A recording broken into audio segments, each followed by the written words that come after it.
I was in too deep. I thought over and over again, maybe, just maybe, he would become a better man. I would forgive him and try to look past the pain. Yet the struggle of knowing he had me like bait on a fishing pole, using me as he wished, caused me to lose hope. Every time I looked in the mirror, all I could see was a lost soul. I wanted to be free, and the way I knew was to end Joe's life. How? I wondered both day and night. How could I master the strength to conquer a beast? While waiting for the right plan, I made sure he felt like I was his slave.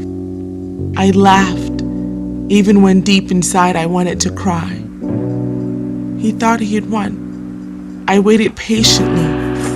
What hurt the most was the fact that I too had become a monster. I allowed every evil thought to ponder my mind. Everything sorrow threw at me, I took it with open arms. After nearly 5 years of waiting in my masked facade, I mustered up the strength to meet with a root doctor, one who specialized in witchcraft. She gave me potions of poison that would end his life slowly without anyone knowing. I wanted it done quick, so instead of following the directions she gave me, I did it my way. It was a Saturday night. I had prepared him his last meal.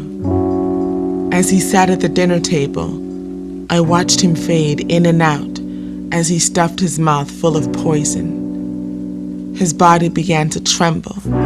Sweat rolled down his face. I walked over to the table, sat beside him. He started to convulse while at the same time foam started to run down from his mouth. Abruptly, he grabbed my arm and tried to yell the words, "What have you done to me?" I yanked my arm back and said, "Nothing you haven't already done to me." Suddenly, he collapsed to the floor. He laid there holding his chest tightly. I stood over him, gazing into his dark, soulless eyes.